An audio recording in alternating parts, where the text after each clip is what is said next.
AITA for ruining a child's life? Today, I started talking to an American mother while in A&D. Her child was interested in the artwork I have on my leather jacket as it's pretty colorful.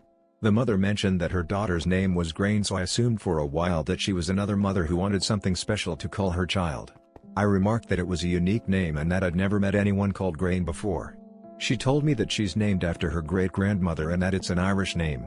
At this point, the alarm bells are ringing in my head because I've realized that the kid is called Grania, generally pronounced as Grona, or thereabouts. I tried to be very tactful, and I was like, Irish has such an interesting alphabet. How is her name spelled? Irish names can be tricky. The kid is called Grania, not Grain. My partner, who has studied Ireland's political history as part of their dissertation and also the Irish diaspora and its culture around their university city, is stuck somewhere between stifling a laugh and dying of embarrassment on her behalf, so I come up with what I thought was a very positive reply. I said an old school name and a more modern pronunciation. I think that's a great way to pick names.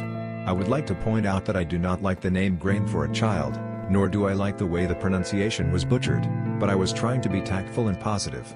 She asked what I meant, and I said, well, in Ireland, they typically pronounce it like Grona. Her face went red and said that I shouldn't have said that the pronunciation was wrong in front of the kid because now she's going to grow up knowing that her name is wrong and feel bad about it.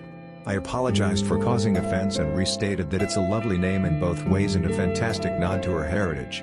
I said that I'm sure her great-grandmother would be thrilled to be honored by her name being used. I was throwing out just about every positive reinforcement that I could think of, but, to be frank, she was pissed off. She told me that I ruined her daughter's self-esteem and that her life was ruined by me saying that her existence is wrong. I didn't say that, by the way.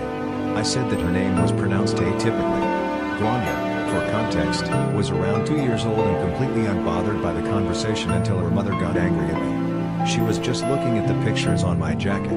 The conversation was maybe 5 minutes long, but I managed to ruin this kid's life.